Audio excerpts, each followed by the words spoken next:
NBA season's coming back soon enough, man. It's a great time for this news to drop. With all the chaos that's been happening lately, of course, with coronavirus and the awful thing that happened to George Floyd. But we're here to be happy today because NBA basketball is going to be back July 31st. My team, the Los Angeles Lakers, will finally have a chance to play for a championship.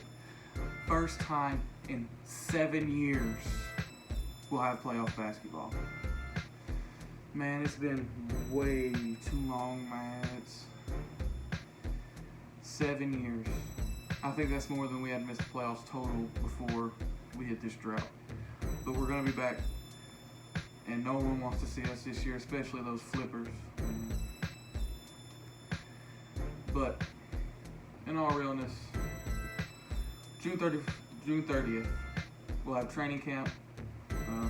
Have a month tune up before July 31st, where the NBA will resume the season. Just a little over a month between June 30th and July 31st. And then August 25th, in the middle of the playoffs, we'll have the NBA draft lottery, which will be great for all those teams that didn't get a chance to come see Orlando. October 12th is the latest possible ending of the season, and I think that's if all series go 7 games. And if that happens 3 days later, NBA draft. It's a quick turnaround. December 1st is the target beginning of next season. I don't think it'll be that early. It's only like 50 days between the end of the season and the start of the next season. But I think it's really cool to throw out like a mini tournament for the A spot. I think they'll actually want to keep that. If you come within 4 games of the A spot, you'll have a little tournament to beat out.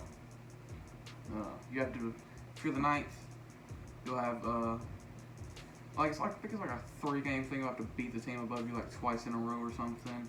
If the team in the A spot wins the first game, I think it's automatically they get the A spot. Kind of interesting schedule for the Lakers: Rockets, Nuggets, Jazz, the Jazz again, Raptors, Wizards, Pacers, and Kings. 8-game tune-up for the NBA playoffs. Gonna suck for the Clippers. Anything to screw the Clippers, man. It's great in my opinion. But yeah, man, it's gonna be very interesting seeing this because 5-month layoff. I believe it's 5 months. It's like beginning of March, beginning 3rd of March, and then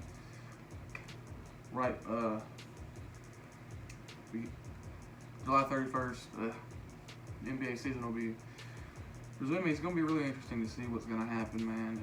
Anything can happen.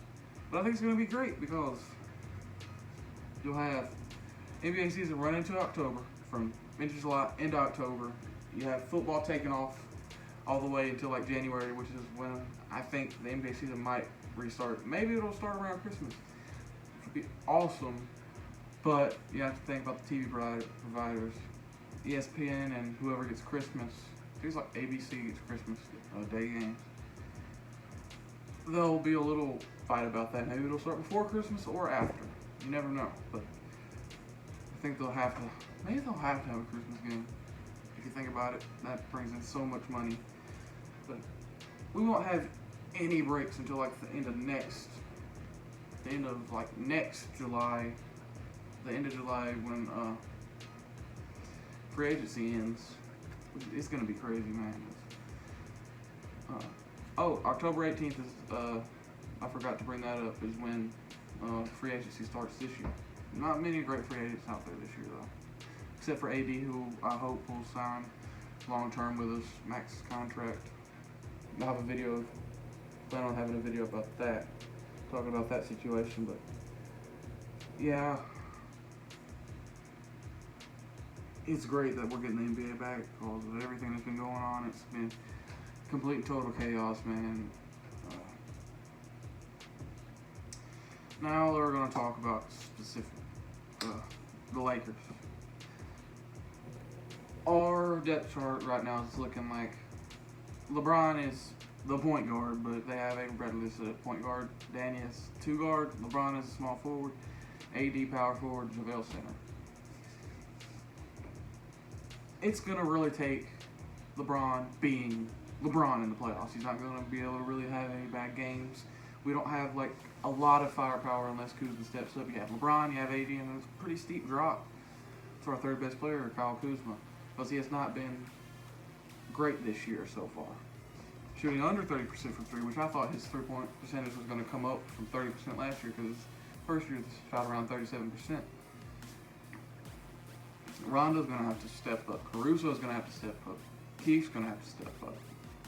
JaVale and Dwight are going to have to contribute. All the way down to Quinn Cook and Dion Waiters. Dion Waiters could be a wild card in these playoffs, man. He's hot and cold. He's been hot and cold his entire career. He's great games, bad games. Very inconsistent, huge ego, which I like. Has no problem taking those last second shots. Got KCP, who's had a very good year. Exceeded my expectations. You have Jared Dudley, who's going to be big in the locker room, getting everybody hyped. Had a very long career. Has been on a bunch of really bad teams. He's been on some really pretty good teams. Danny Green's really got to step up. He's not been the shooter we thought he was going to be. He's got to have that three-point percentage around 40% these playoffs, man, because we don't have a lot of shooting.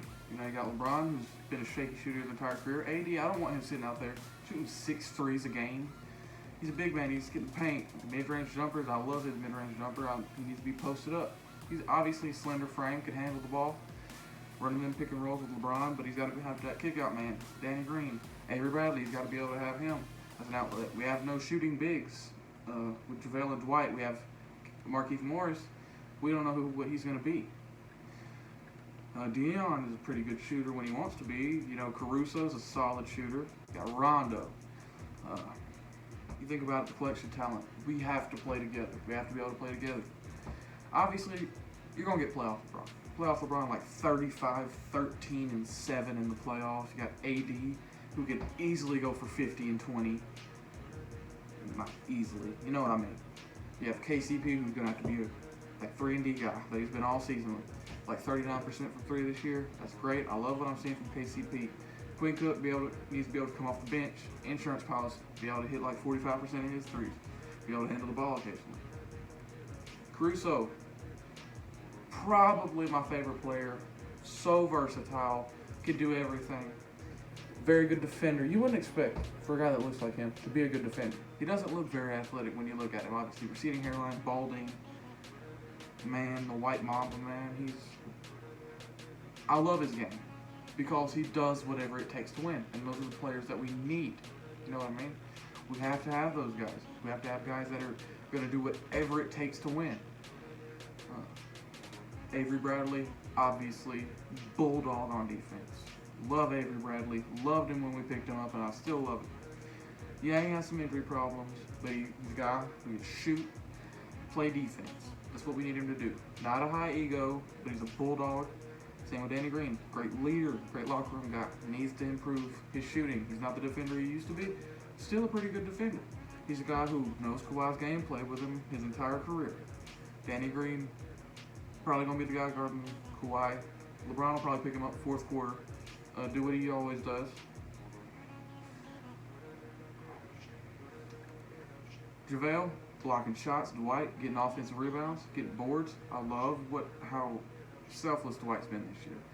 No drama. Nothing. Markieff Morris, big guy, shoots, versatile defender. Kuzma has potential to be a very good defender. He's not a very good defender, but you know, man, it all depends on if we can play together. Frank Vogel, obviously been a good coach this year. We exceeded a lot of expectations. Who expected us to be 49-14 at this point? I saw Laker fans. Man, they love to hate on us, man, but I'm gonna get off here. I'll have another basketball video out soon. Also, we'll have football content as we always do. But